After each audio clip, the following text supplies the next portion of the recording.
ebido ka ndị ọshas nyekwa aka gbaa mbọ hụ na ụzọ na emechichara ha emechi maka ntụ oyi na-aga. Oto dịnị Jesu.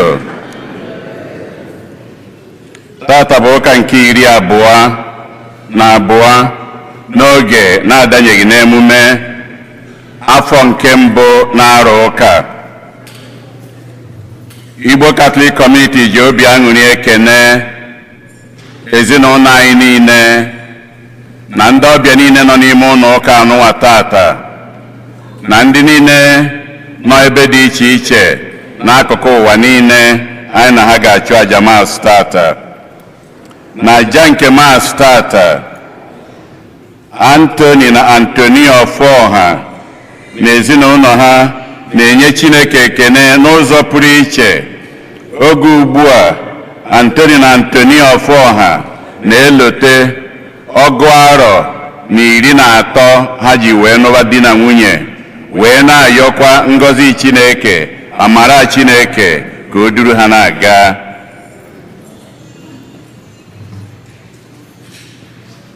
Ezinụlọ Amuchie na-enyekwa Chineke ekene. Oge ugbu a ha na-emekwa mmemme ilote 46 years ha ji were nụba di na nwunye. No, I take it back.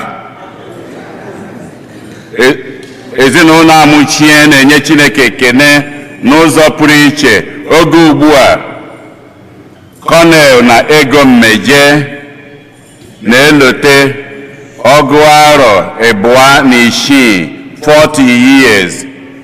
46 years Colonel na Ego Mmeje ji wee nụba di na nwunye, wee na-ayọkwa ka Chineke si etu a na-agọzi ha, na-echekwaba ha. Philomena Chinyere Ọkpara na-enye Chineke ekene maka Johnny Mercies jee Nigeria wee nata, wee na-ayọkwa amara Chineke na nchekwabe ya.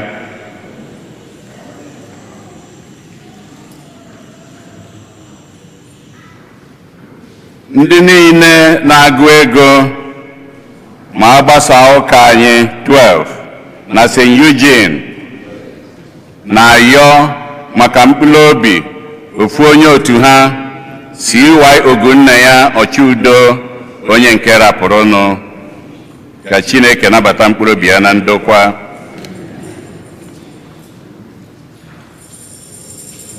Ndị otu Hirizo na-ayọkọ maka mkpụrụ obi ndị otu ha niile mmadụ nwụnarịrị na nso nso anụnwa, wee na-ayọkwa ka Chineke nọnyere ha, nabakwa mkpụrụ obi ndị otu ha niile mmadụ nwụnarịrị.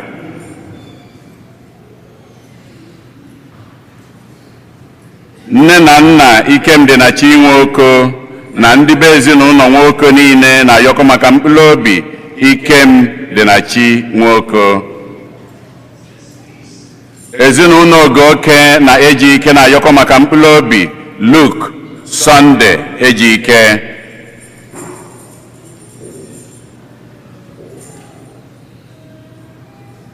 Lorita Ogunnaya na ndị be Ogunnaya niile na ya na ụmụ ya na-ayọ maka mkpụrụ obi di ya CY Ogunnaya. Ndị Hirizon na-ayọkọ maka mkpụrụ obi onye otu ha CY Ogunnaya rapụrụnụ, ka mkpụrụ obi ndị a niile nwụrụ anwụ anyị kpọpụtalụ ka mkpụrụ obi ndị niile kwenụ gara aga. Onye isi nchụaja na aja nke maasị anyị tata bụ ụkọchukwu Oke Jude Uche. Kịta ka anyị were aṅụrị na okwukwe tiekọta ọnụ na ukwe. Hymn 19, anyị ga-eje n'ihu Chineke.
Good afternoon, everybody, and welcome to our afternoon service. In the name of the Father, and of the Son, and of the Holy Spirit, the grace of our Lord Jesus Christ, the love of God, and the fellowship of the Holy Spirit be with you all.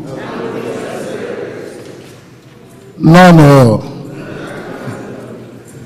Good. This is 22nd Sunday, not another time. So, Tata, I am the Aniru Chineke. Bịa kene ya, bịa yọọ ya mgbaghara maka njọ anyị. Ma ọ dị mma nke anyị na-ebe ugbu a, ihe abụọ ka m chọrọ ka ị chigharịa n'onwe gị. Onye ka ị bụ? Ị bụ onye? Ask yourself that question. Who are you? And why are you here?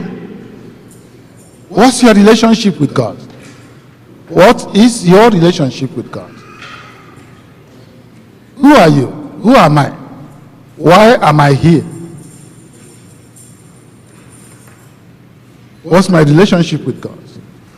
It's very important to understand this, because each time we ask ourselves something like such questions, then it looks like we're becoming more aware of the reality of our own existence. And we can interpret and understand other things along the way. So it's important to be in touch, to say, who am I? What's my relationship with God? What is it like? Why am I here? Every day we make struggles. I na-agba mbọ iwu ụmụ nke Chineke, mana ịmago njọ na afụfụ na ihe niile dị n'ụwa na-ekwe anyị. Ọsọ na-esu egu ma aja ekwesị mara. N'ihi ya, ọ bụrụ na anyị anaghị agba mbọ kama na ihe chere anyị gbara anyị gburugburu. Mana nke Chineke ji bụ Chineke, anyị na-enyekwa ekene ka o si wee mee anyị bụ ndị dị ndụ nọdụ n'ala ndị dị ndụ tata. So onye anyị ga na-eji enye ekele mgbe niile. iji kwadozi onwe anyị nke ọma ka nnukwu eme nke Eucharistia n'ụwa na ihe mmemme niile nke anyị ga-eme tata ka anyị nyocha na akọ na uche anyị yọọ Chineke mgbaghalụ njọ maka njọ ndị anyị mere na njọ ndị ọzọ ndị ibe anyị ikwu na ibe anyị ọkachasị ndị na-amarọ Chukwu. Ekwupụta m gwa Chineke ji ike niile.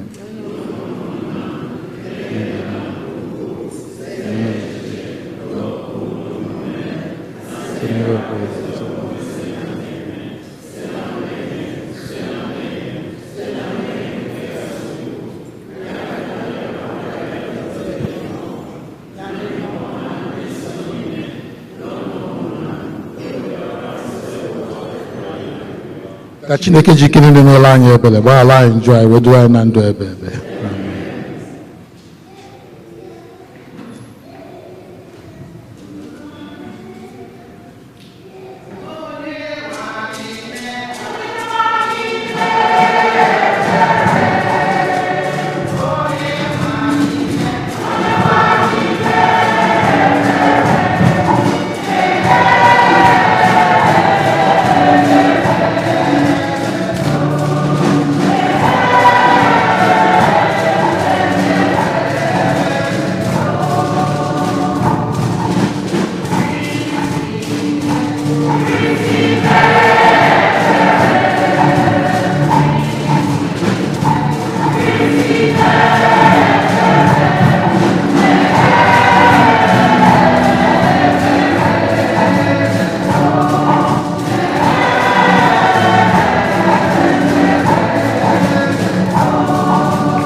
Chineke ji ike niile, onye ihe niile kacha mma si n'aka ya abịa, mụnye n'ime obi anyị ịhụnanya maka aha gị.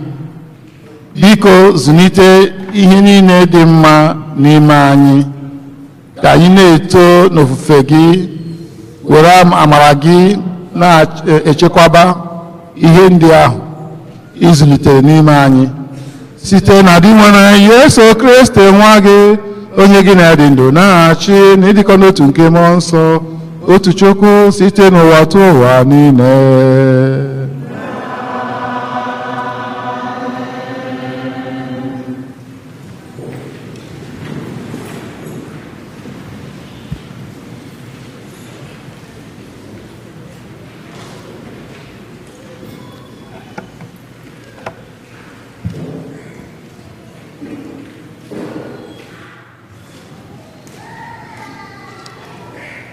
Ihe ọgụgụ nke mbụ, ihe ọgụgụ ewetara n'akwụkwọ onye amụma Jeremaya. Onye nwe anyị, ị ghọọla m aghụghọ, mekwa ka m bụrụ onye aghọgburu aghọgbu na aghụghọ. Ijidesiala m aka ike, mee ka uche gị mezuo m n'ahụ. Lee na mmadụ niile na-akparị m ụbọchị niile, onye ọbụla jikwa m na-eme ihe ọchị, n'ihi na mgbe ọbụla m meghere ọnụ m kwuo okwu, mgbe ọbụla m tiri mkpu, ihe na-esite m n'ọnụ apụta bụ nkwusa banyere ihe ike na mbibi. N'ụzọ dị otu a, onye nwe m na-ekwusa ewetarala m mkparị na ịkwa amụ ụbọchị niile. Ọ bụrụkwa na m ekwuo n'obi m sị, agaghị m ekwute ihe ọbụla banyere ya, agaghịkwa m ekwu ihe ọbụla metụtara aha ya ọzọ, ọ dịghị ekwe m, n'ihi na okwu ya na-enwu ọkụ n'obi. Ọ dịkwa ka ọkụ na-enwu enwu emechibidoro ụzọ n'ime ọkpụkpụ m. Ike agwụla m n'ịnagide ekpomọkụ nke okwu ya. N'ezie, apụkwaghị m ịnagide ya. Okwu nke oseblu ụwa,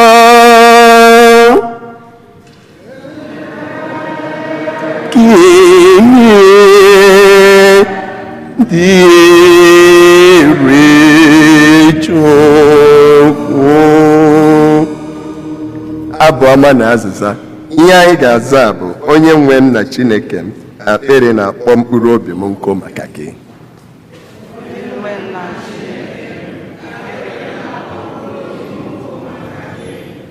Onye nwe m na Chineke, akpịrị na-akpọ mkpụrụ obi m nkụ maka gị. Azịza. Onye nwe m na Chineke, akpịrị na-akpọ mkpụrụ obi m nkụ maka gị. Chineke, ị bụ Chineke m, onye m na-achọ. Ahụ m na-achọsi gị ike. Akpịrị na-akpọ mkpụrụ obi m nkụ maka gị, dịka ịchakịrị ala kpọrọ nkụ na-enweghị mmiri. Akpịrị na-akpọ mkpụrụ obi m nkụ maka gị. Onye nwe m na Chineke, akpịrị na-akpọ mkpụrụ obi m nkụ maka gị. Otu a ka m si lee anya n'ebe ị nọ n'ụlọ nsọ, ka m wee hụ ike ebube gị, maka na obiọma gị dị mma karịa ndụ. Egbugbere ọnụ m ga na-eto gị. Akpịrị akpịrị na-akpọ mkpụrụ obi m nkụ maka gị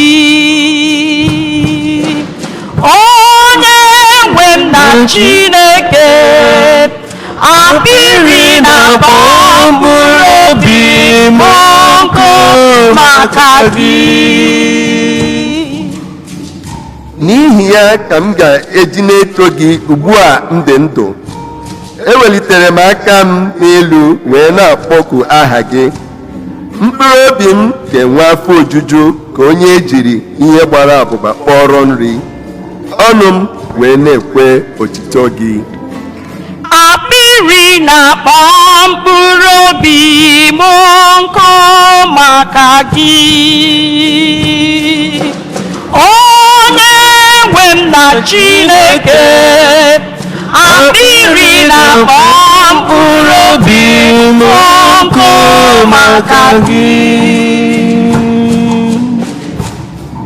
ị bụ enyemaka m n'okpuru nku gị ka m na-eti mkpu ọṅụ mkpụrụ obi m na-arapara gị n'ahụ ijiri aka nri gị wee kuru m akpịrị na-akpọ mkpụrụ obi m nkụ maka gị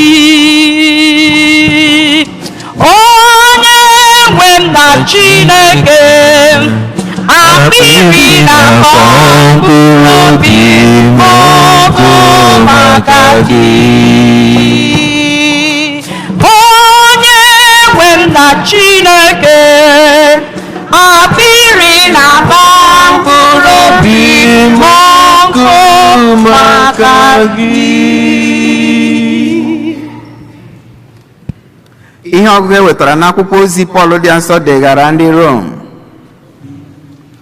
ụmụnna m eji m obi ebere Chineke na-arịọ unu ka unu were ahụ unu gọrọ Chineke dịka àjà dị ndụ edoro nsọ nke na-amasị Chineke n'eziokwu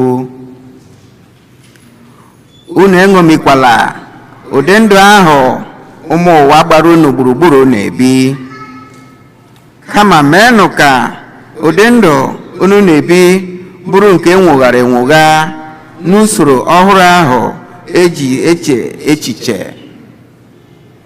ọ bụ otu a ka unu nwere ike isi chọpụta ihe bụ ime uche Chineke bịakwa mara nke bụ ime ihe ọma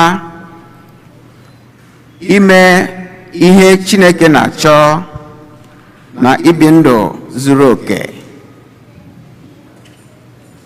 okwu nke osebụla ụwa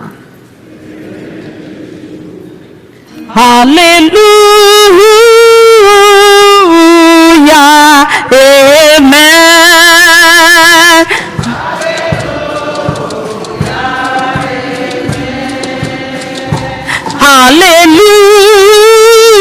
Hallelujah, amen.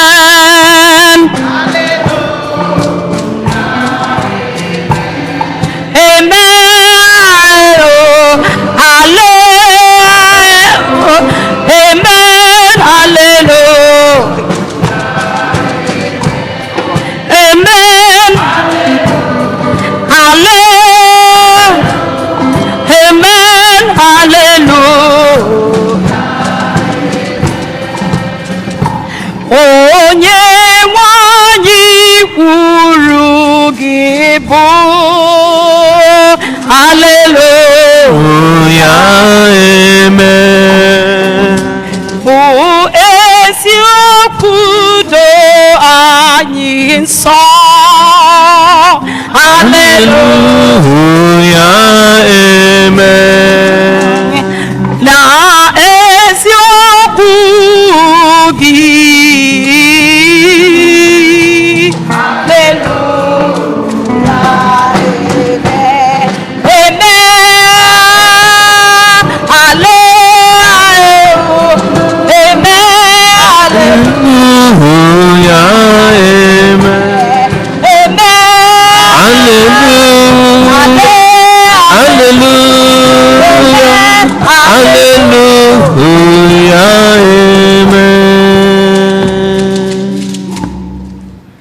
Onye nwe anyị nọnyere unu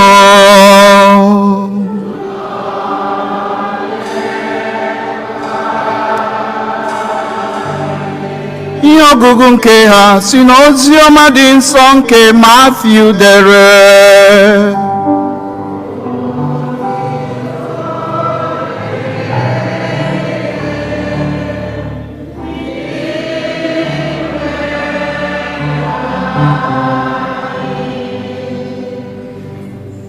Site mgbe ahụ gawa, Jesu malitere ime ka ụmụazụ ya ghọta na ọ dị ya n'akara aka ije Jerusalem, taa nnukwu ahụhụ n'aka ndị okenye, ndị isi nchụaja na ndị ode akwụkwọ, na ha ga-egbu ya, mana ọ ga-esi n'ọnwụ bilite n'ụbọchị nke atọ. Mgbe ahụ ka Pita kpọrọ ya jee n'akụkụ malite ịkọwara ya ka ọ ghara ịta ụdị ahụhụ ahụ, wee sị, onye nwe anyị, Chineke ekwela ka ihe dị otu ahụ mee gị ma ọlị. Ma Jesu tụgharịrị bachie Pita ọnụ sị, gafee m n'azụ ekwensu, ịnọchiri m ụzọ, n'ihi na ijiri anya mmadụ nkịtị hụ ya, ọ bụghị anya Chineke ka ijiri hụ ya. Jesu bịakwara gwa ụmụazụ ya sị, onye ọbụla chọrọ ịbụ onye na-eso ụzọ m ga-eburugodu m ụzọ, jụọ onwe ya, bịakwa chee aka buru obe ya, na-eso n'ụzọụkwụ m. N'ihi na onye ọbụla na-achọ ịchekwaba ndụ ya ga-atụfu ya, ma onye ọbụla tụfuru ndụ ya n'ihi m ga-achọta ya. Ma kedu uru ọ ga-abara mmadụ ma ya ritechaa ụwa niile n'uru, wee napụ ya ndụ ya? Ma ọ bụ ihe mgbanwe gịnị ka mmadụ ga-eji gbanwere ndụ ya? N'ihi na mgbe nwa nke mmadụ ga-abịa na ebube nke nna ya na ọgbara ndị mmụọ ọma ya, ọ ga-akwụ onye ọbụla ụgwọ dịka omume ya siri dị. Ozi ọma nke osebụ ụwa.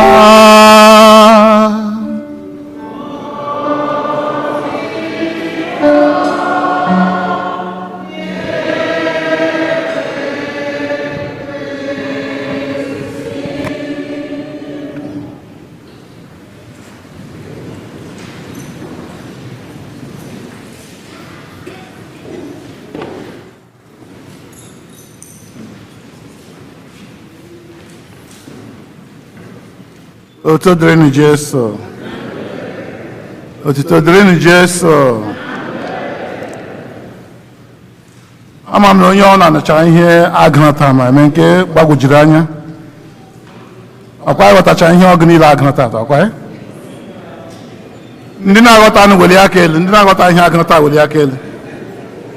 Ndị na-aghọtaghị ihe agụnụ welie na aka elu. Ya. Ndị ghọtara ihe agụnụ weli aka elu. Ndị ghọtara ihe agara welie aka elu. Alright, ihe mere na ọ bụ ndị ghọtara ihe agara unu ga-akọzisiri ndị na-aghọta anọ okwu Chukwu ọzọ.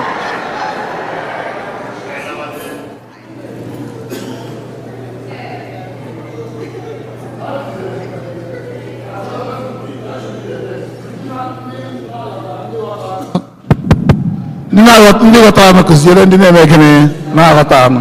That's my way, the best. Chọọchị enweghị okwuchukwu n'ụka mgbede, ọkwa ihe a na-ekwu mma ọgụ eziokwu, enweghị okwuchukwu n'ụka mgbede maka a ga-esi n'ụta suo esuo too ofe n'abalị. So fọdụ nọdụ na-ekwu okwuchukwu n'ụka mgbede, taịm na-agala ha ọwazị. Anyway, that's why m ga-eji maka ndị na-aghọta anụ ka m ji ekwu na ndị ghọtagodo sef ka m ga-eji m ji eme ka m na to share what my own, because I'm not a preacher. That's one thing. This is the way it struck me, what I taught myself, because ihe agụrụ ọwụ nke agụrụ ọ mụọ ka agụrụ actually. Mụọ ka I think about myself when I read the gospel or do the readings. Ndị bịara ụka last Sunday were aka elu. Alright, ele ndị ga-eme onye ga-akwụ ọtụ ugbu a gwa m ọsịsọ ihe agụrụ last Sunday ụka, at least the gospel last Sunday. Onye ga-agwa m ihe agụrụ last Sunday. Ọkwa ịbịara ụka last Sunday na ugbu a kile efe m n'isi si na ịbịazi.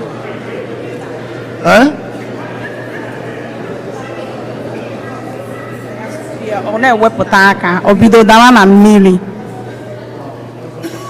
Ihe a gụrụ na gospel bụ mgbe Peter gara ije n'elu mmiri, so oluzube hope, then kpọzie Jesus that will you be here I perish. Jesus wee bili mmiri wee deluju uwe.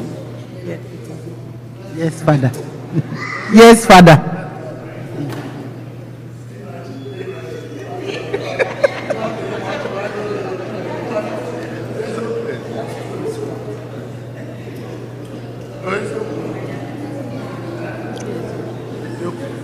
Oh, you're going to last Sunday.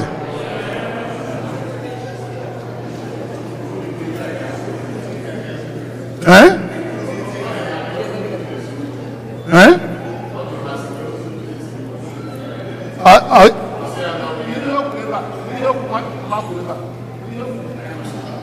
seen anya go last Sunday where Peter na Adam mmiri wee suggest o nyere aka Jesu wee gulite ọ na-lose hope Jesu wee nyite ya apụta onye eziokwu mba wụhụ ihe agụrụ ụwa si Jizọs jụrụ ụmụazụ ya eche m si ọ nwere nke mụ adịkwa rọngụ mana eche m si ihe agụrụ ụwa si Jizọs jụrụ ụmụazụ onye ka mbụ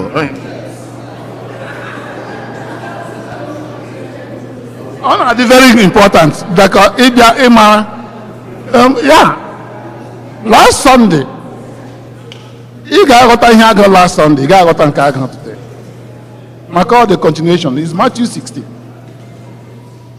so ọ maka ịda mmiri ebe ọ na-ajụ ha onye ka mbụ ihe ndị mmadụ chere na mbụ. You see, this is the problem and ịgwa eziokwu I don't like, well, you know, after many years, as they say, but it's difficult for me often. And this is my problem with people. They go petition against me for doing this. Because I don't see where you got there Sunday, you know, you have on a Sunday, give you Sunday because allow it. That means you're not preparing it. Don't prepare anything. Come. But anyway, they will listen, Matthew 13, they will listen, they will look and not see. And they will listen and listen, not hear. They will come back and I will forgive them because God is merciful and compassionate. It's important to prepare because each time I'm working away.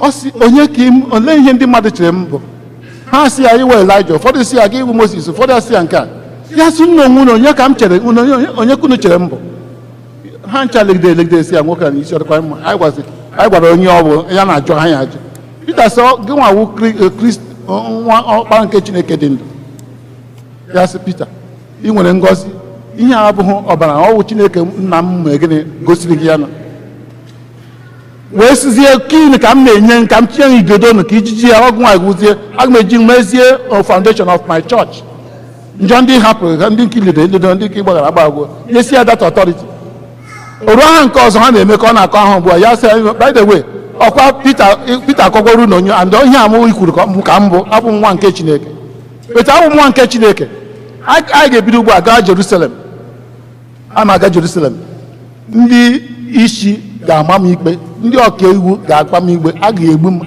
I will be betrayed they will crucify me but after 3 days I rise again. That was the only revelation face to face Jesus confessed told his disciples.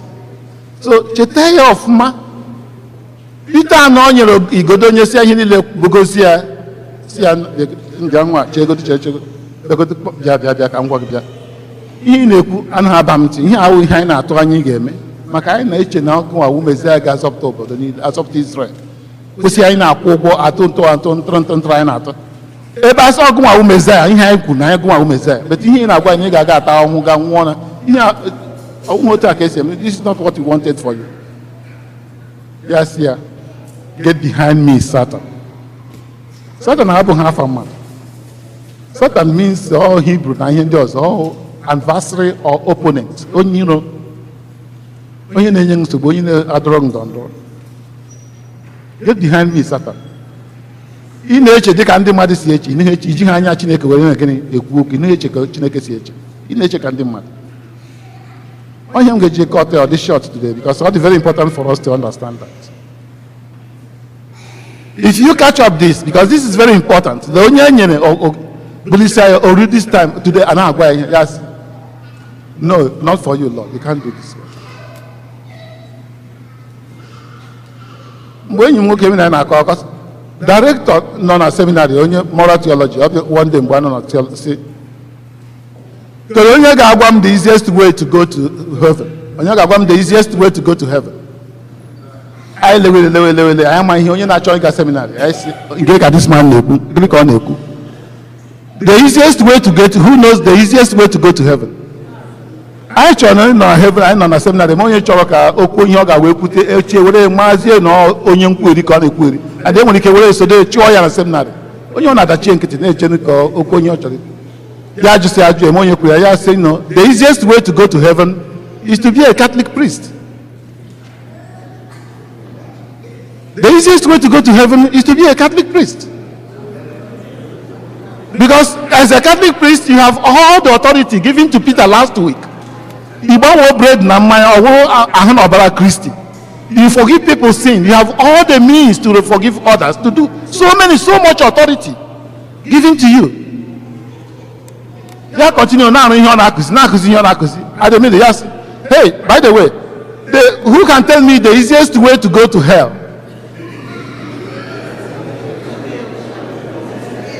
Who can tell me the easiest way to go to hell?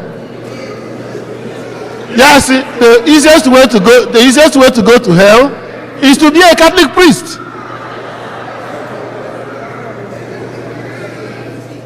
The easiest way to go to hell is to be a Catholic priest.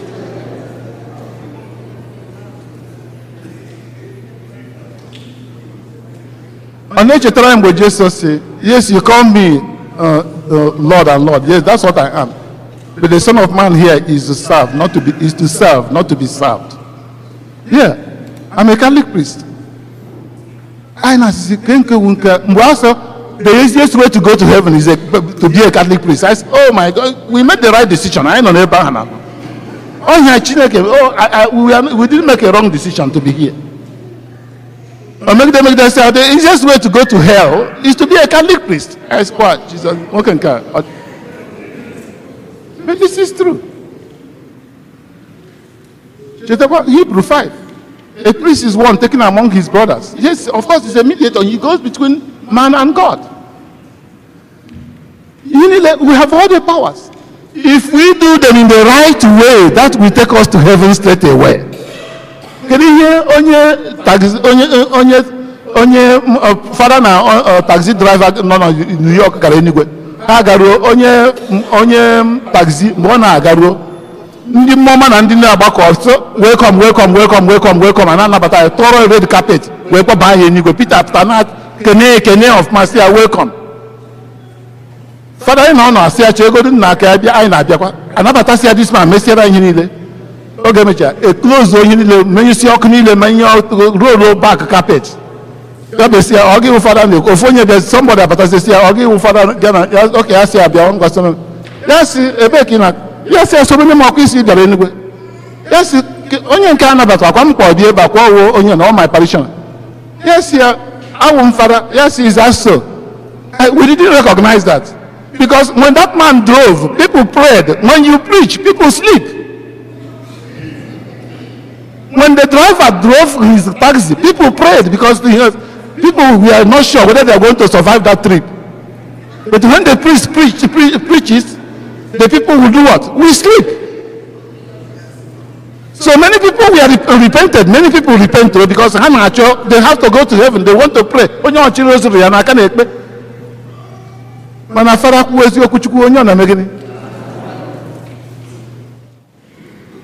So as a priest, yes, I have the means to go to heaven straight away. That for sure.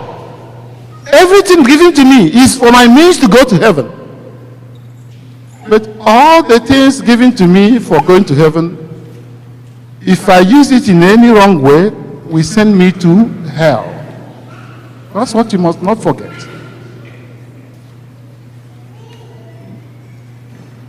Misuse of anything, authority, whatever I've been given, and I didn't do them well as I ought to do, that will send me to hell.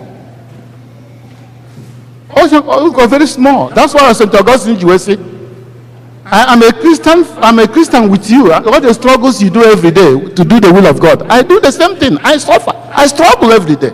I want more. Onye we onye ọma, enwe onye we onye ọma mancha. Onye we onye ọma, ọgụnwa. But for you, I am a priest, leading the people of God in the way that I have been instructed to do that.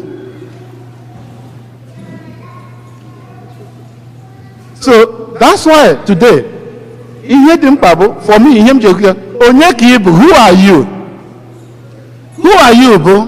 Hello, because you have to think about who you are. You have to know who you are.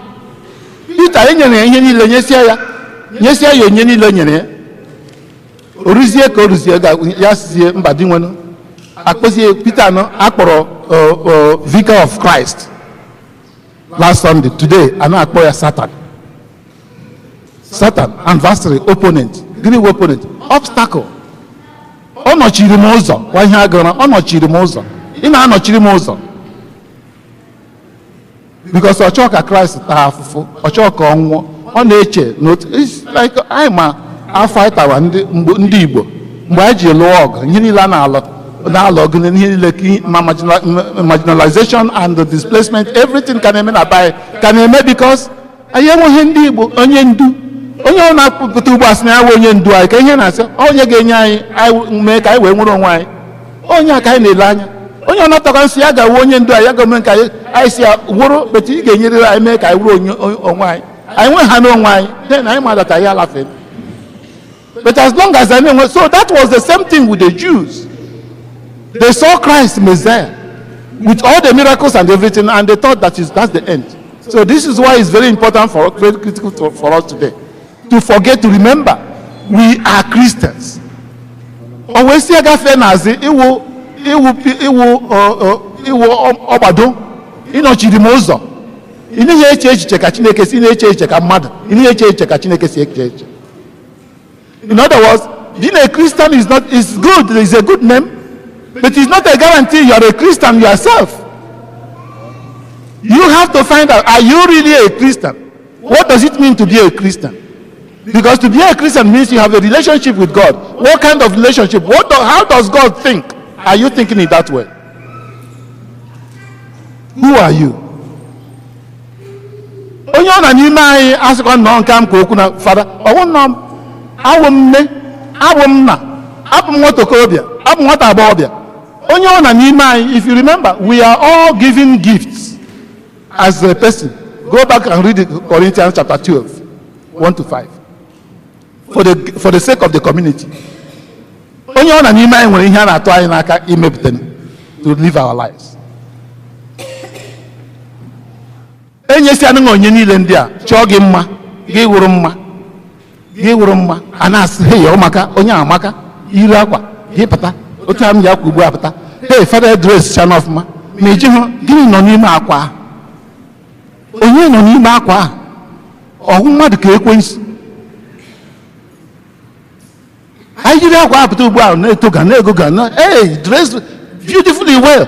Who is inside that dress? And it's a challenge because many of us na lakpo n'ime akwa na anyị amaghị onye anyị wụ. And because anyị amaghị onye anyị wụ, anyị pụta anyị na-eche ka Peter. Anyị achọghị ịta afọ, a na-ekwu okwu ịta afụfụ. Anyị anaghị aghọta ya ka Paul si wee kụziri anyị, Paul 5:6, all those baptized in the sufferings of Christ will also share in his resurrection. We don't understand it that way. Ihe chọrọ ihe miracle.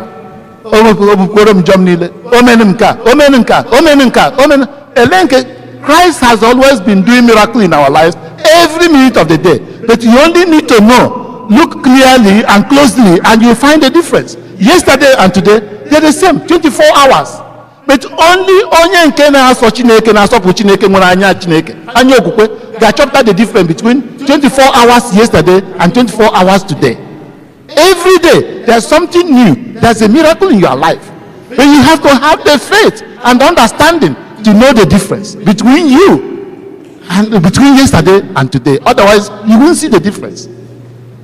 It's the same thing every day, 24 hours, 24 hours, 365 days a year.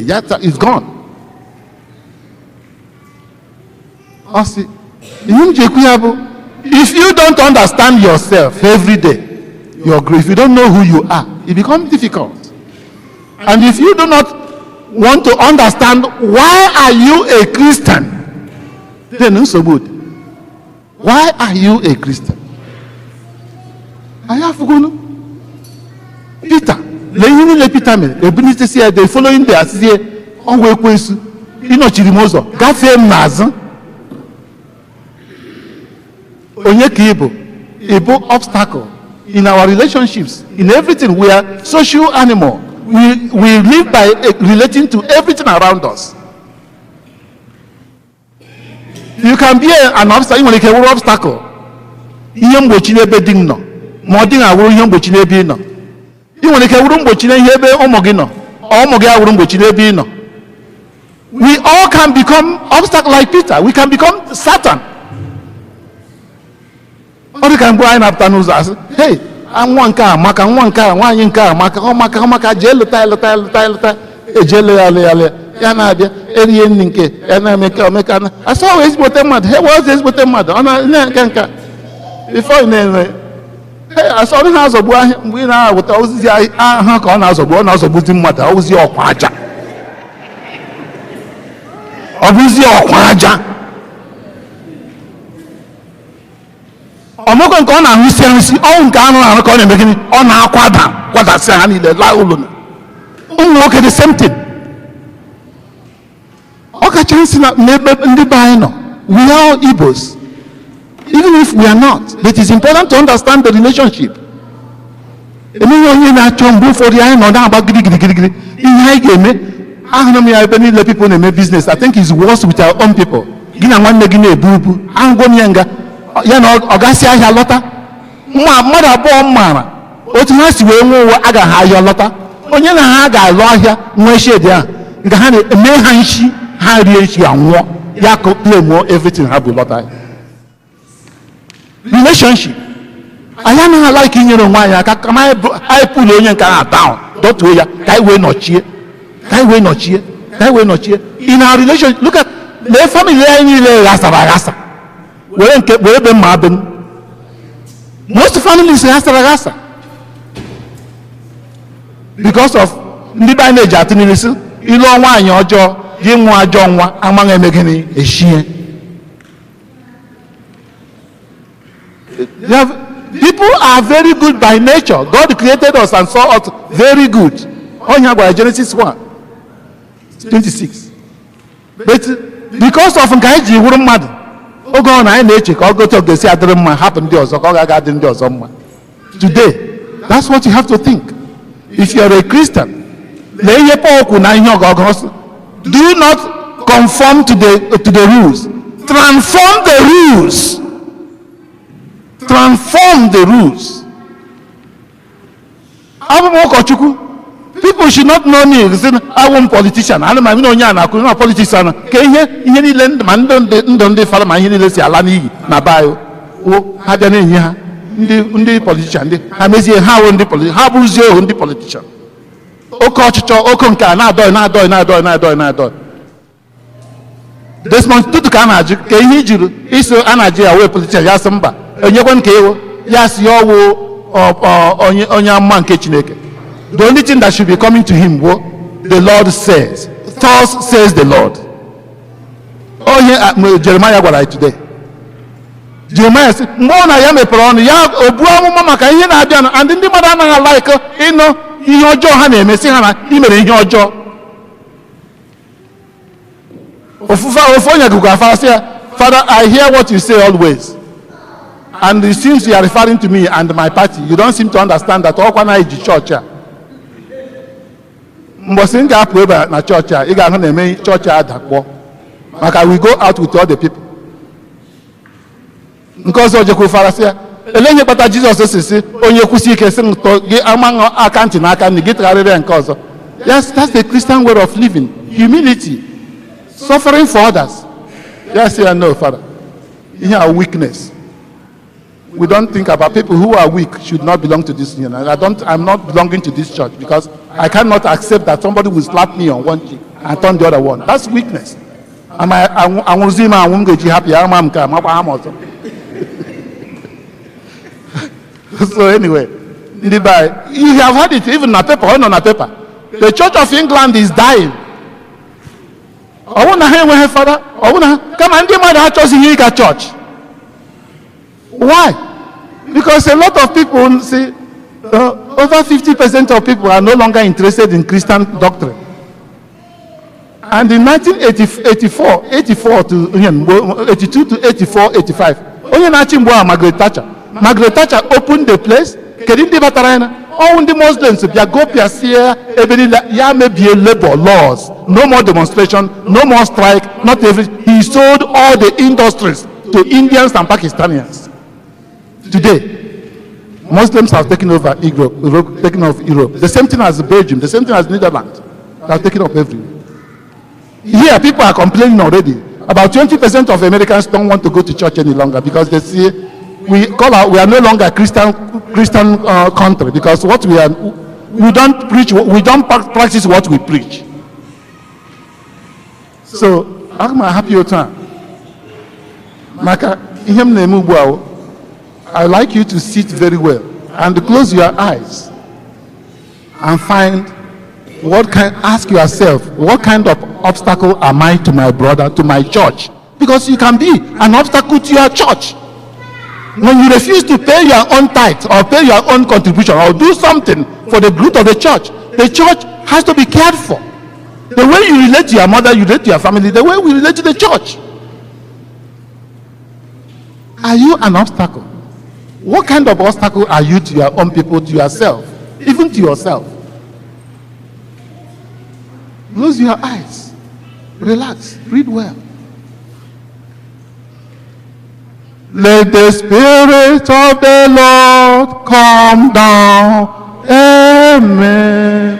Let the Spirit of the Lord come down. Amen. Let the Spirit of the Lord,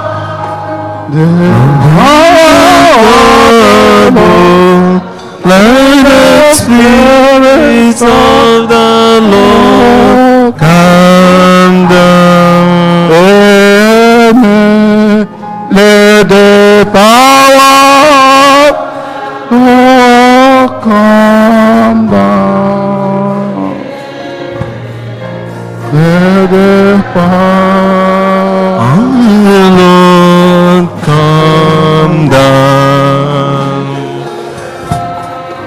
Let the power of the Lord from heaven come. Let the power of the Lord come down. Amen. You would know. Continue this meditation when you go home. Sit down. Today, if you have anything to do, work on it. Find out who are you. The kind of obstacle you are to yourself, to your neighbor, to your family, to the church. If you don't bring transformation in your relationships, you can't be a good Christian, for sure. Following Christ means, that's what I say, you want to be my follower, you must follow me, renounce your life, take up your cross, and come after me. There's no way you can come ahead of the master. Once you come ahead of the master, you are no longer a disciple. Peter came in front of Jesus and became an obstacle. You are not thinking the way God thinks. You think like men. Christian life involves suffering. Without the cross, there's no crown. But the good thing about it is whatever suffering you're undergoing, offer it to God. Let God take over. Let God be in charge of that. Give God, hand your problems over to God. Let him tell you, even if he means death, death is part of living. If you don't want to die, then you don't want to live. Dying is part of Christian living. But it is important to assess your relationship with God, a relationship with yourself, with one another, and transform that relationship to to a Christian relationship, that a Christian that can answer yes to God, can say, like Jeremiah said, I don't want to preach about God because people don't like me, unlike us when we talk about their sins, when we tell them clearly their sins. But we are prophets, we are prophets of God. We are not here to preach about feeling good. We are here about telling you, look at your own actions and transform it to good, so that it can become sacrifice offered to God whole and entire. It is important. If all of us can remove the obstacles in our we are to one another, to our I think this world will be better. Igbo land will be better. Nigeria will be better. America will be better. But as long as we are living and we are not living, we only want to feel good and forget our mission. Like Peter, we don't want to suffer. Then the mission will continue to be the way it is. Look at our world, the world of hatred. May God bless you for all you do.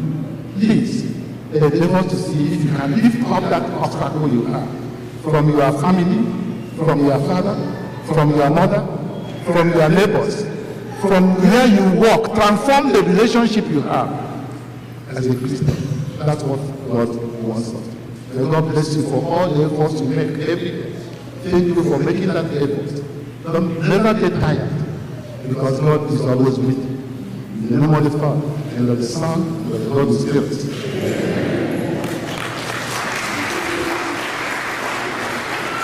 Ekwe n'otu Chineke.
ekpere nke ndị kwara ndụ dị nwe nna anyị Chukwu anyị agbakọ n'iru gị taata ife gị ịrịọ gị maka ịgwagwa anyị na ị ga-akwụ onye ọnụ ụgwọ dịka omume ya si wee dị.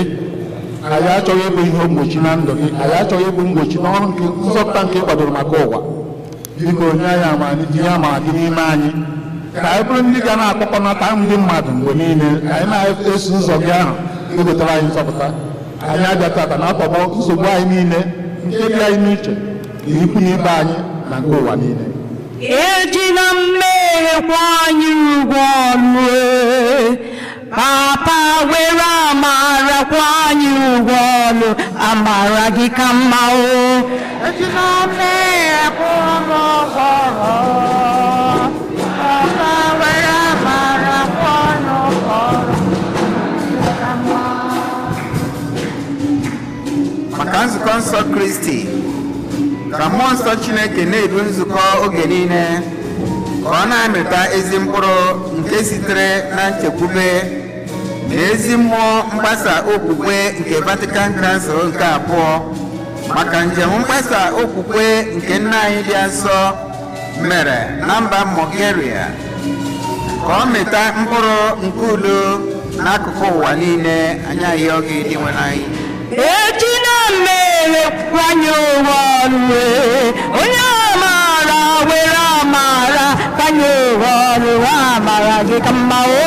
Ejina mmehie kwa anyị ụgwọ ọlụ, Papa were amara kwa anyị ụgwọ ọlụ, amara gị ka mma.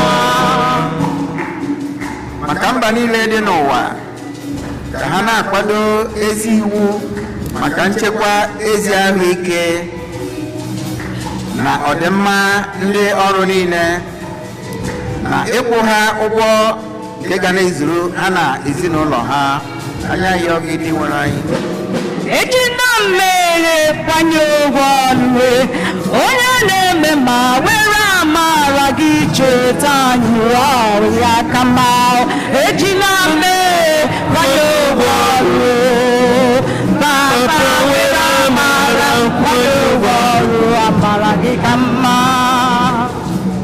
Maka ndị nkụzi na ụmụ akwụkwọ ndị na-alọghachi n'ụlọ akwụkwọ, ka ha were obi na-anụ ọkụ na ịhụnanya maka ezi mmụta lọghachi n'afọ ọhụrụ nke mmụta.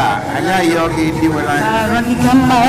Ejina nja mere n'otu anyị, Agụwa Maria were amara kwa anyị ụgwọ ọlụ, na amara gị ka mma. Emume kwa anyị ụgwọ ọlụ, Papa were amara kwa anyị ụgwọ ọlụ, na amara gị ka mma.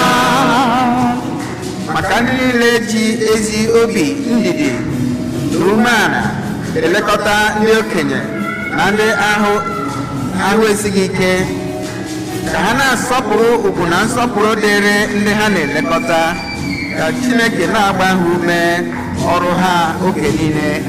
Ejina mmehie n'otu anyị ebube, onye na-agọzi were amara na ndụ ogologo, amara gị ka mma. Owewe kwanye ụgwọ ọlụ, Papa were amara kwanye ụgwọ ọlụ, na amara gị ka mma. Maka anyị niile n'ọgbakọ ebe nchụaja oge niile, ka anyị na-agba onwe anyị ume ime ọnwụnwa na ihe mgbu niile nke na-abịa na ndụ anyị ụbọchị niile. Anyị ayọ gị ndị nwere anyị. Amara gị ka mma. Ejina mmehie kwa anyị ụgwọ ọlụ, Aba were amara kwa anyị ụgwọ ọlụ, na amara gị ka mma. Maka ndị nwụrụ anwụ ndị anyị na-echeta na Damasị dị nsọ nke taa, ndị nwụrụ n'ihe mberede dị iche iche na nso nso a, ndị nwụrụ na-achọ ikuku mmiri ozizo, ka Chineke kasie ndị ọnwụ ha metụtara obi ma nyekwa ha ezumike. Were amara zute ha, amara gị kacha mma. Ejina mmehie kwa anyị ụgwọ, Papa were amara kwa anyị ụgwọ ọlụ, na amara gị ka mma.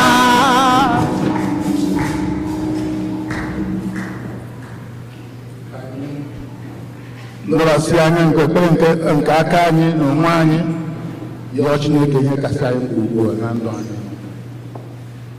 yọgwuo ya ga-enyere anyị aka iwepụsị ihe mgbochi niile nọ na ndụ anyị ọkachasị nke emeghara ya anya ịbụ ndị otu Kristi anyị chọrọ ịbụ maka anyị chọrọ ịbụ ezigbote ndị otu Kristi anyị ekwegwu ekwo eme anyị baptizim ya nye ya amara ya ka iji wee soro ya mgbe niile anyị ebido ka anyị soro ya n'ọnwụ wee keta ekpere doso n'igwe nke okwere anyị na nkwa biko nna na ekpere nke ndị nke gị nara nzukọ ha niile na ayọ ha niile mee ya ka ọ bụrụ nke ga-abara ha uru ha were rụọ ọrụ ọrụ n'ụwa anụwa weketa ndụ ebe n'eluigwe site na Kristi nwe n'anya.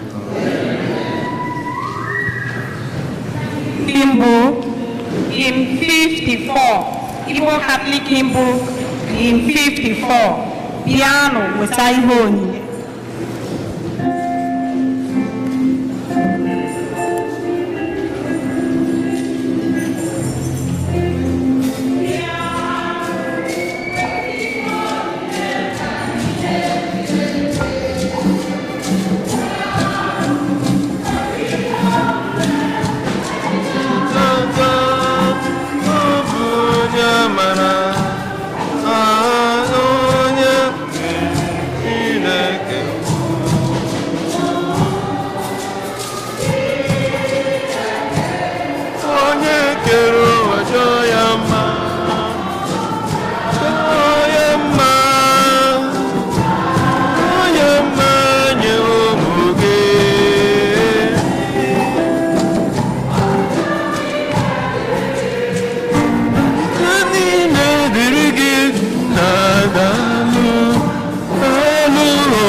Chineke na ndewo ndewo onye kere ụwa ndewo imela Chineke na ndewo ndewo onye kere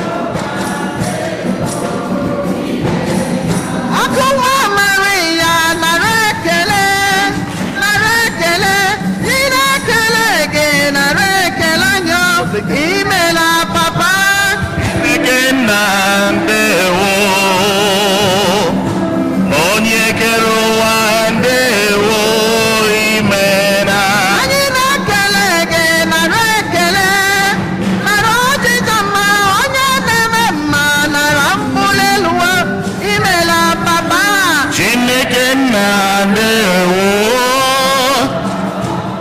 onye kere ụwa ndewo imela Chineke ndewo Chineke imela Chineke ndewo Chineke imela amamihe bụ ndewo Chineke imela ekele gị ndewo Chineke imela onye na-enye ndụ ndewo Chineke imela elu ndewo Chineke imela Chineke ndewo Chineke imela Chineke ndewo Chineke imela iwe ya enyela m ya iwe ya enyela m onye maara ihe karịrị Chineke iwe ya enyela m ịmara ihe karịrị Chineke iwe ya enyela m ịnụla iwe enyela m ịnụla iwe enyela m onye nwere ihe karịrị Chineke iwe enyela m onye nwere ihe karịrị Chineke enyela m iwe ego gị enyela m ya iwe ụlọ gị enyela m ya ma waịn gị enyela m ya ma nwa moto gị enyekwala m ihe ọma karịrị Chineke gị ejide enyela m ya lee ịmara ihe karịrị Chineke nwanne iwe enyela m iwe enyela m onye nwere ihe karịrị Chineke iwe enyela m onye nwere ihe karịrị Chineke enyela m nwere akụ gị enyela m ya ọwa moto gị enyela m akụ gị enyela m ya ụgbọ ọrụ gị enyekwala m ihe ọma karịrị Chineke gị iwe enyela m ịmara ihe karịrị Chineke iwe enyela m nwanne iwe enyela m iwe enyela m onye nwere ihe karịrị Chineke iwe enyela m onye nwere ihe karịrị Chineke iwe enyela m onye ka mbụ n'ụwa onye ka mbụ n'ụwa abụ m onye Chineke na-echere m echiche ọma abụ m onye ka mbụ n'ụwa abụ m onye Chineke na-echere m echiche ọma mbụ n'elu ụwa kedu onye mbụ n'ụwa m abụ m onye ndị nsọ na-echere m echiche ọma abụ m onye ka mbụ n'ụwa abụ m onye Chineke na-echere m echiche ọma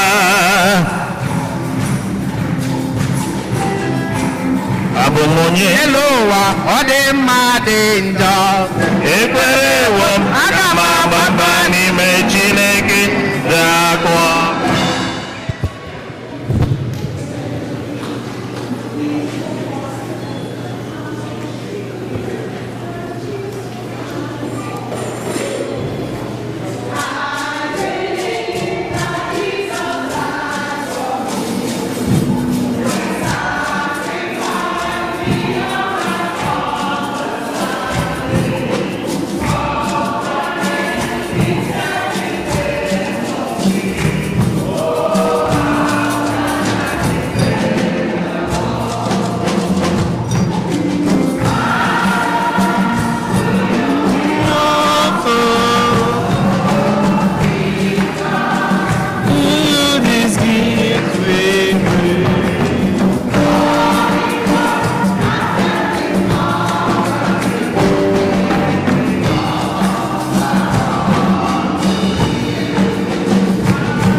ọbụna ụmụ na nkacha mmiri na-achụkwu ihe ga-asọ Chukwu na ji ike niile ị na-alụ nụ.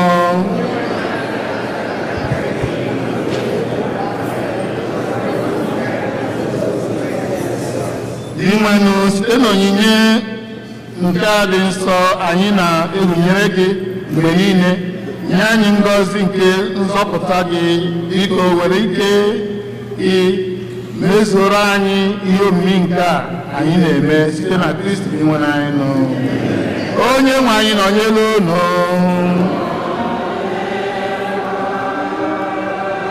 Welite n'obi enu.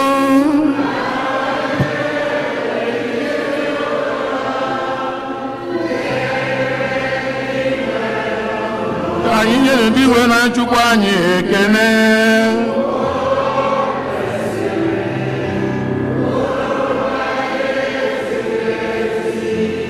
O kwesịrị ezi ebukwa ihe ziri ezi na-azọ ndụ na anyị ga-enye gị ekene oge niile na ebe niile.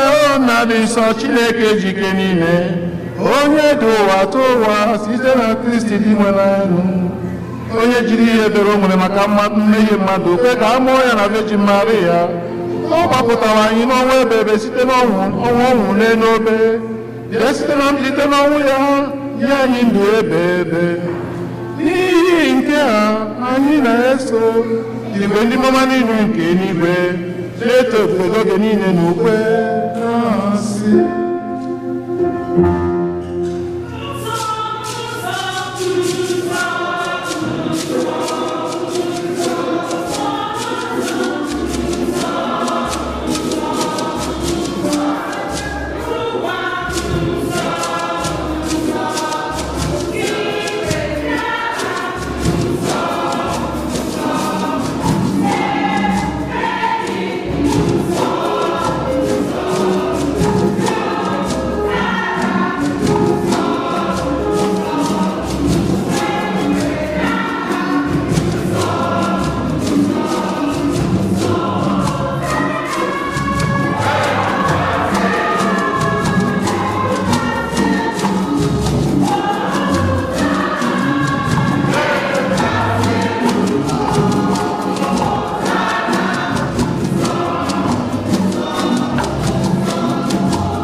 ịdị nsọ ezie ọ gị na-edu ihe dum nsọ. Anyị arịọghị ka ote onye ndị a nsọ site n'ịkwasa mmụọ gị ka ha wee ghọrọ anyị ahụ ọbara nke onye nwe anyị Jesu Kristi, onye bịa tupu edinye n'ọnwụ nke o ji aka wee nalụ were achịcha nye gị ekene n'otuto nyawa ya n'ụmụazị ya sị, alanụ m nke a bụ enu unu niile, nke a bụ iko, nke a bụ ahụ m a ga-edunye maka unu.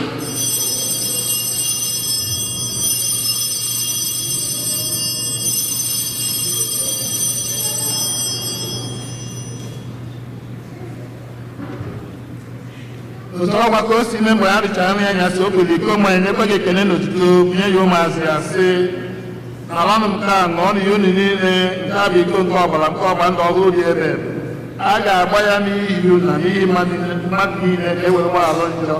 Na-emenụ nke a na ncheta nke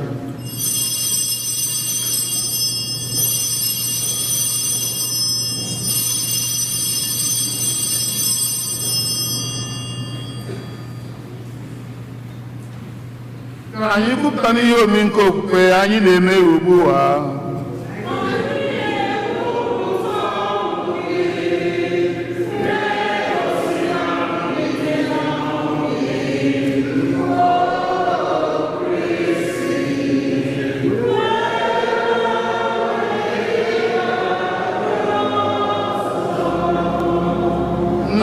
ekwela nke ọnwụ na mbilite na ọnwụ nke nwa gị, anyị ebinye ga-acha nke adị ndụ n'iko nke nzọpụta.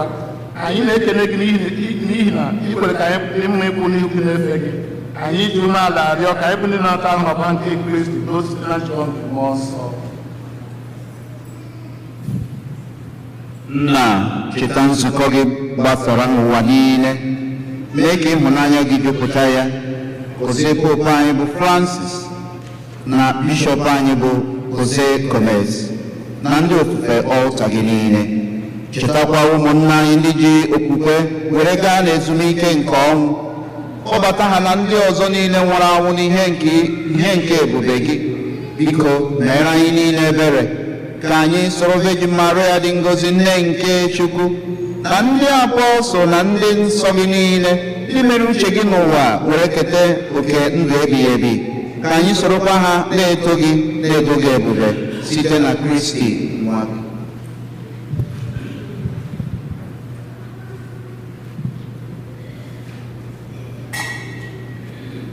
Ihe niile kere eke na-eso ya bụ Kristi, na-esikwa n'ime ya na n'aka ya na ịdịkọ n'otu nke mmụọ nsọ, na-enye gị bụ Chukwu na ji ike niile, nsọpụrụ na otuto niile site n'ụwa tụ ụwa niile.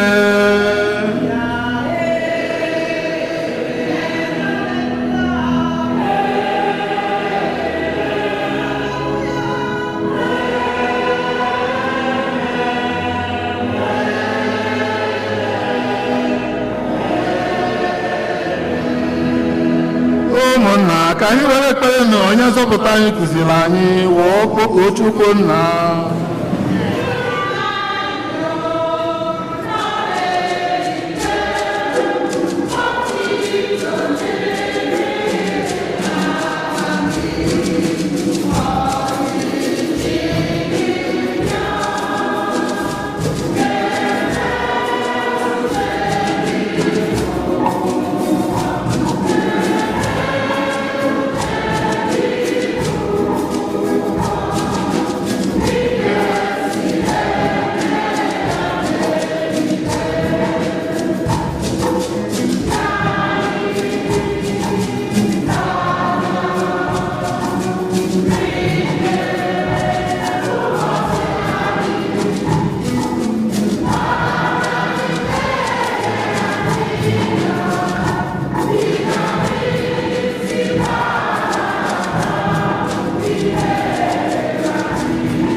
Anyị na-arịọ gị, osepụla ụwa na ajọ ihe niile, were ebere nye udo n'oge anyị. Site n'inye aka ebere gị, ga-azọpụta anyị na njọ oge niile. Anyị were gbalaha nsogbu niile, were nchekwube dị nsọ na-atụ anya maka bịaghachi gị onye nwe anyị Yesu Kristi.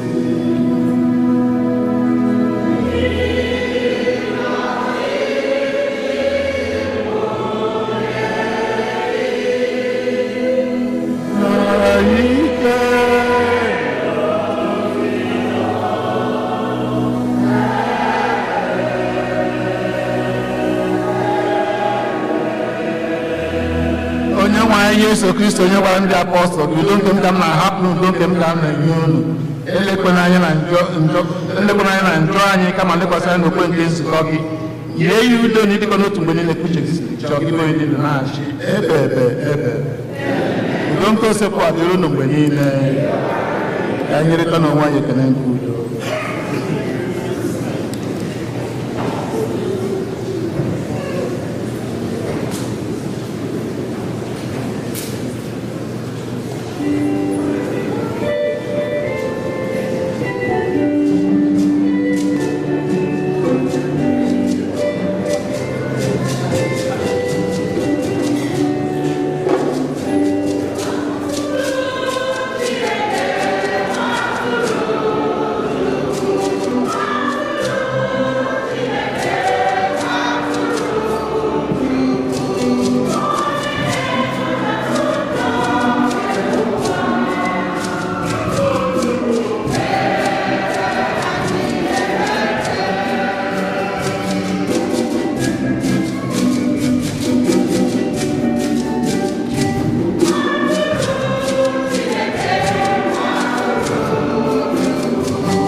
nke Chukwu na onye na-ekpochapụ njọ nke ụwa ha nwere isi ọma bụ ndị akpọ n'uri ike ma atụrụ Chineke.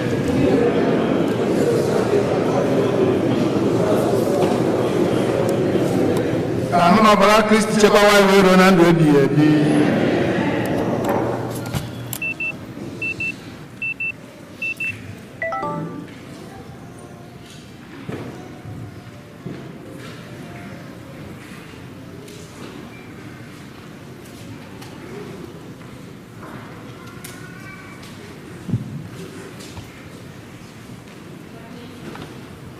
Igbo hymn 212.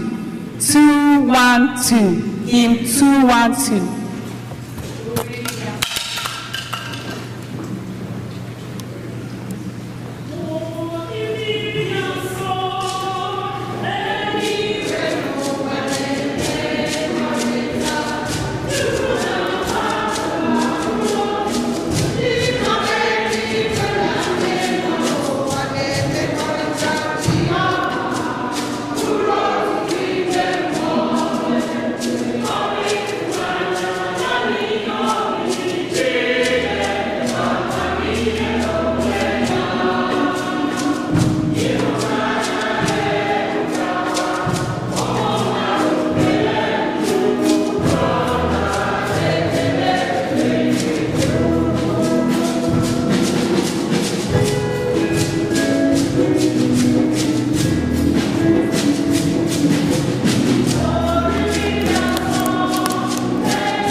Ka anyị rịọ arịrịọ.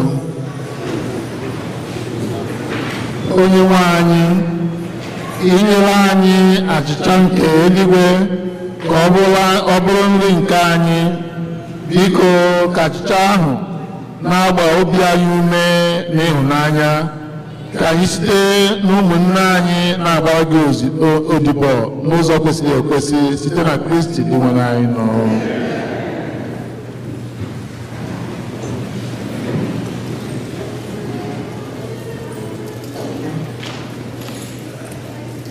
Tupu na-aga n'ihu, ana m akpọlite onye isi ndị Youth and Young Adult Izikora 1 minute.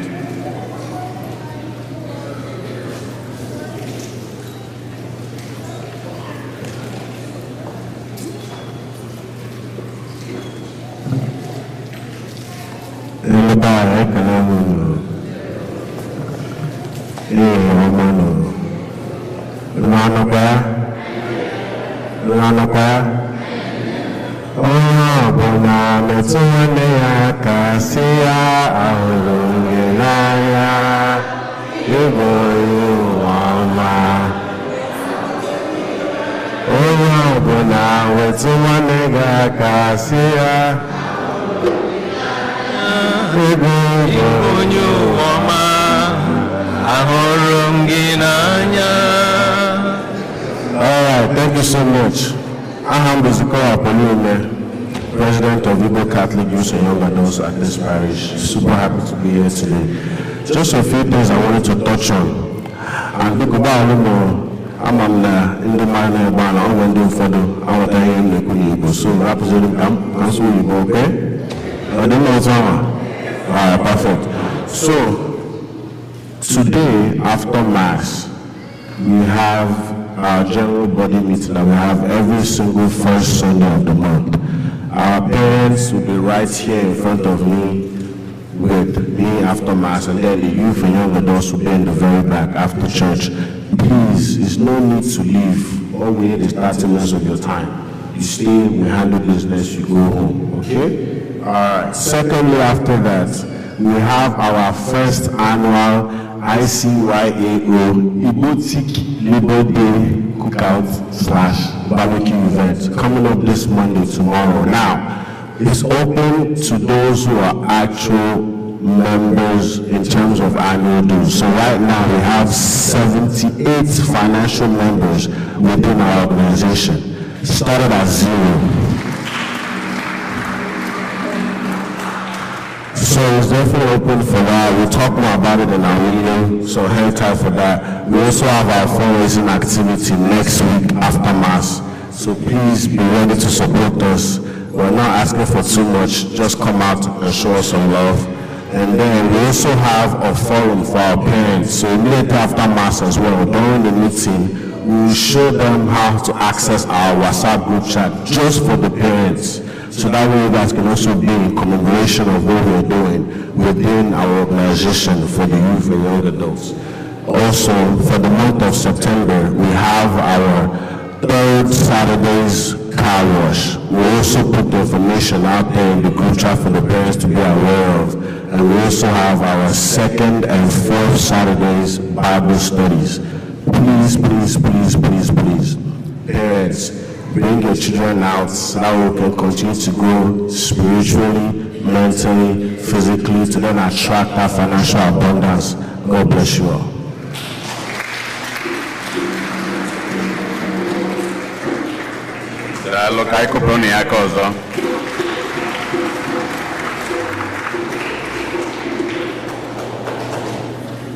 Nke izu bụ ihe gbasara pilgrimage nke anyị na-ama ọkụ ya. O nwere ụfọdụ ndị na-ajụnụ dịka m si kwu n'ụka gara aga na airport a ga-esi bụ LAX or San Francisco. 2 airports, Los Angeles Airport, LAX, or San Francisco, one day not up there. Obviously, we get a from Ifilia, and where ebe Los Angeles, Kabue Bawa, Denye LAX or Los Angeles Airport. kagbuo ya denye a na-ewetara anyị fọm nke bie mana ọ bụrụ na ị na-eme now ga-enwetabegide fọm bie direction ebe ga-afụ na San Francisco cross it out gịnị ka ihe edenye na ya Los Angeles so ọ ka bụ ofu okwu anwa ka anyị ncha na-ekwu maka ya and ọ bụrụ na ifilicha anya submit eme ka mmalụ o mee ka fada anyị mmalụ ka anyị mmalụ mmadụ na-esi ebe a n'ụwa ọ ya bụ eme ndị anyị nwere ike ịkọntaktị were kpọwa inwekwe na ajụjụ dị ọbụla mee ka anyị nwa malụkwa ọ bụ na anyị amarọ anyị ga-ajụta ndị chọrọ fọm direction information ejimia ndị dị etu a agbasa ụka ma ndị na-akpọ n'ụlọ mma enye ụnụ information niile mụnwa nwere anyị ka nwekwara akwụkwọ ukwe few copies remaining $25 a copy you get your own copy altar servers unu nwere ya training and rehearsal after this mass and parents they are asking you requesting you please have patience with them and be there to support them. Lectors on the 17th unu ga-enwe meeting after mass na parish hall after mass all the lectors ma ụmụaka children lectors our kids who want to read you have to come with your parents for that meeting so all lectors everyone adult and our children all combined meeting on the 17th after 12 o'clock mass. Children come with your parents. The Holy Spirit Charismatic Renewal, we invite this Wednesday, their Wednesday fellowship, Naganiru, on our from 6 p.m. to 8 p.m. on Aganiru, Monday about it, Monday ofo, Unyobona, Ayin Chakana se, Kaina Bia, Kais Tonyere. Etwa Wakadeko, Ezilozi, Wena Kawana, Father Emmanuel, Ubima, Ebubemonso, Gabia Ebanu and October 23 to 29. Gabia Anona St. Eugene Eba, Uno de Benyana calendar that October 23 to October 29, Maka Father Emmanuel, Ubima, Ebubemonso, Ejiwe Malia.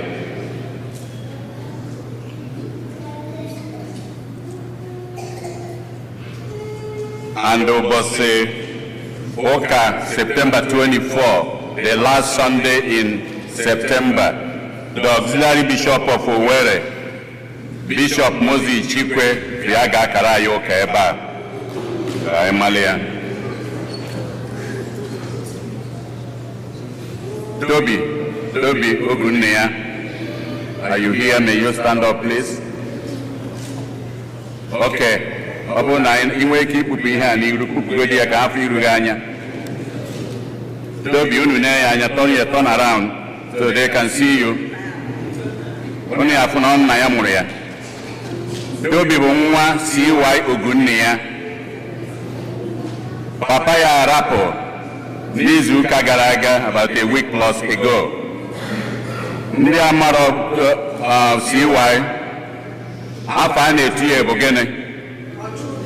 Kedafane Etuye, Ochudo, a man of peace, gentleman, Omoro Basoko Noreba. Ndị na-agụ ego yọrọ ya maasị tata maka ọ kamgbe ebidoro ebe a o si agụ ego ọ nọ na ndị ọ bụrụ ndị na-asụ Igbo asị na ọ nọ na the quiet side ọ bụghị ndị oke okwu ọbịa abụkwa n'ohi ihe a mana ịkpụcha ọkpụrụkpụ mmadụ ịya afụ ya n'ime ya ọ bụ onye otu anyị ebe a n'ụzọ ọbụla nwunye ya aka abịa ma anyị maara ebe anyị si wee fụta o nwere ike jewe ka na parish ọzọ natakwa n'ụlọ maka ndị na-abịanụ ọ ya ka o jighị nọrọ ebe a so ka anyị mata ọtụtụ n'ime anyị amalugo ọtụtụ n'ime anyị na-akpọ ọtụtụ n'ime anyị na-eje anyị maala etu anyị si eme na ihe anyị na-eme na ihe anyị ga-emekwa nke ọ bụla etu o si na wee do anyị eme ka unu malụ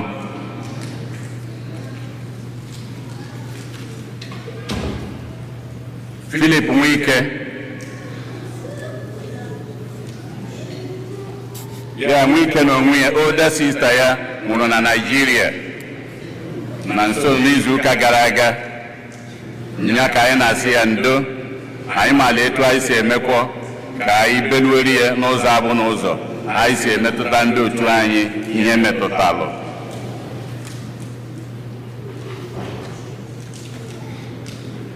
nke anyị abanyezi na ya na mbụ monetize bazaar nke anyị na-eme Thanksgiving ikene Chineke maka ọlụ ọma ya niile basket niile dị n'iru ebe a mgbe na-elotere onwe otu unu dị na ya ndị otu gị na-abịa like Legion of Mary, where do you put your money or your envelope? General onwe otu ị nọ na ya ndị zone ya aga na their zones, individuals ya aga to their zones, ma otu ọbụla nọ in the parish you go to the general basket. Ọkwa etu anwa ka ọ dị ịta ana m akpọnitezi onye isi Maazị Siwayo Makụ ka o duru anyị gaba.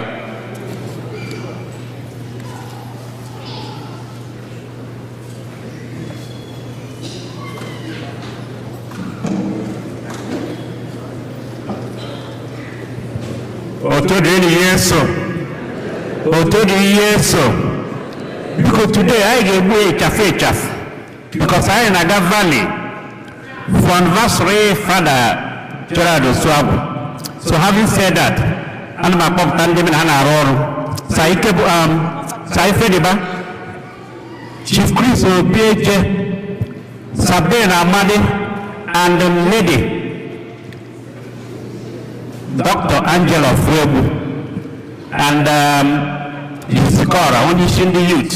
Thank you. It's a faith. Thank you.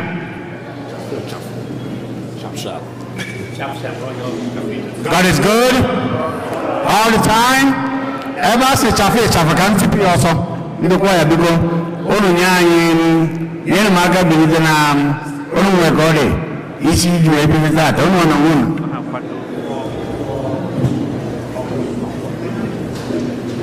Ana nandine na kwado obu ino 4 dikolu 4 anwo onu obu efe ino ewo efe ntube bob na nne mana nozbia amai mebenge bide amai mebemga kusa amai mebenge bide wetawa Chineke ma amai mebenge bide amai mebenge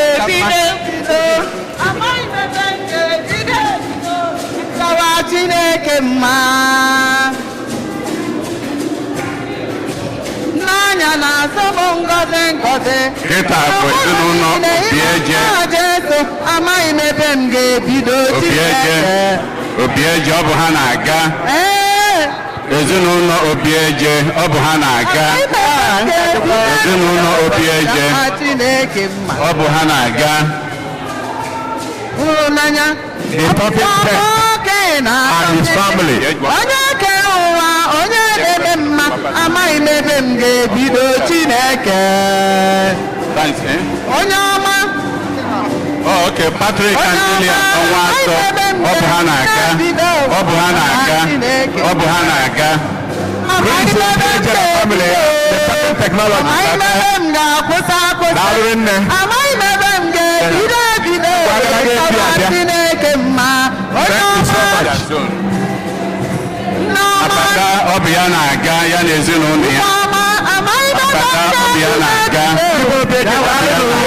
Obieje daalụnụ ọ bụ ya na-aga n'anya na-azọ m family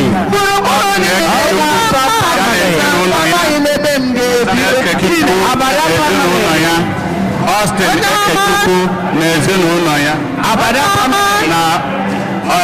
na na ezinụlọ ya niile.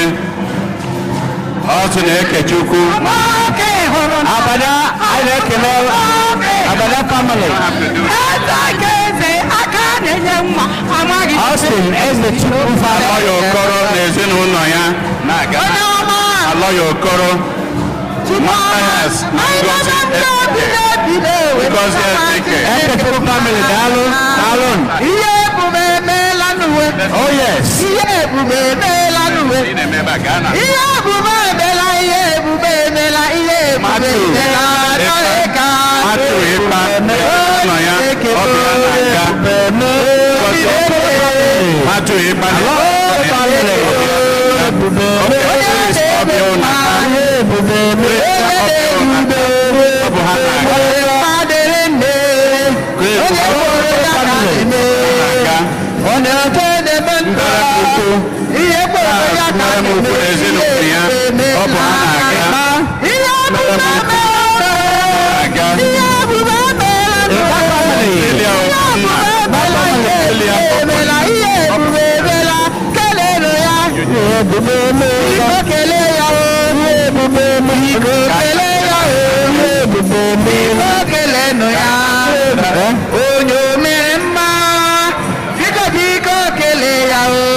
I Obiora family. ICW.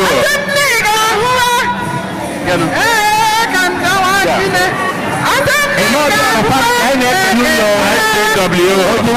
Okay, Gavana. ICW.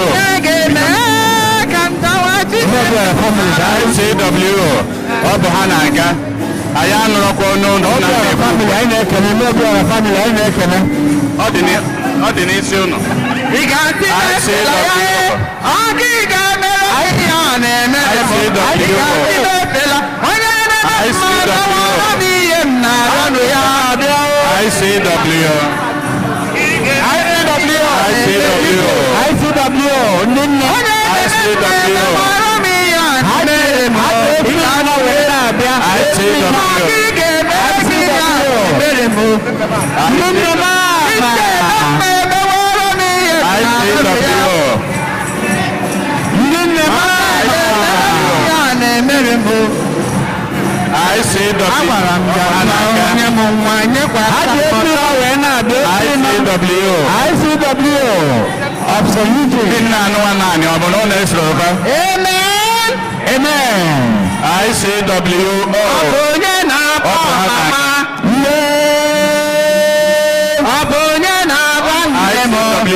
ga-abụ. Kalista na ezinụlọ ya. Kalista ezinụlọ ya.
Biko n'ụdị aka pụrụ iche ka anyị kụpụrụ na ndị kwaya anyị aka tata pụrụ iche.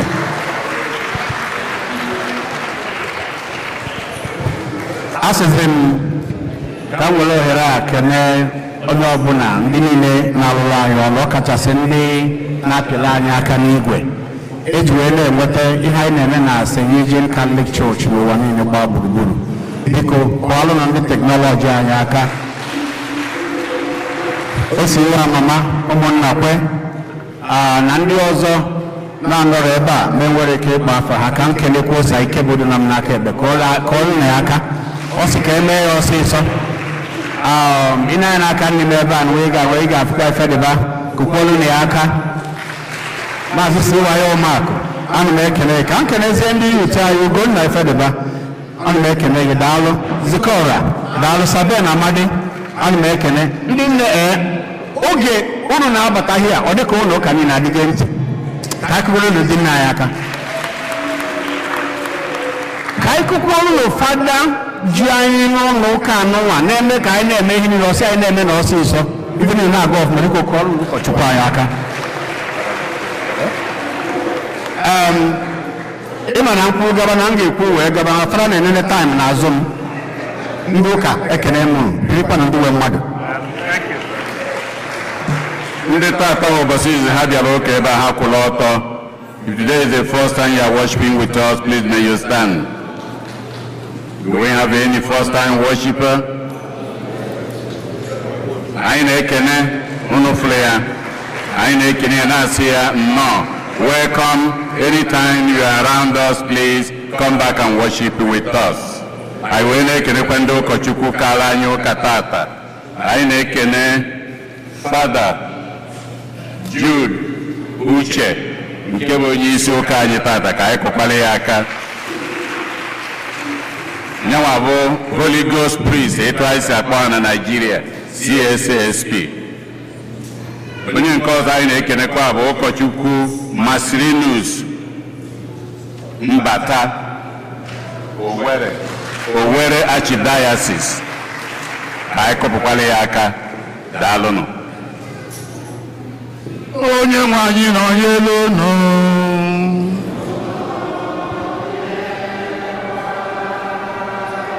Ka Chukwu ji ike niile gọzie unu, Nna na Nwa na Mmụọ Nsọ.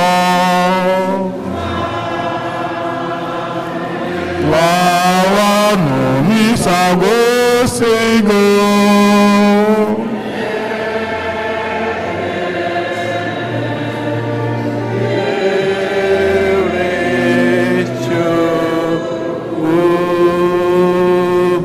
Ndị ukwu a na-edu anyị aga wee na ezinụlọ Ezewiro si ka m bunye onye ọbụla n'ebe a nnukwu ukpe ekele n'ụzọ pụrụ iche ka anyị si wee nọnyere ha oge mama ha mere mmemme ndote mgbe eji were mụọ ya 90 years old, na ka esi wee bịakwa ụka were bịa pari na ihe niile e mere, na ha na-ekene ụnụ n'ụzọ dị iche. Ka Chineke kwụghachi ya ụnụ mmaji mmaji. 237 237.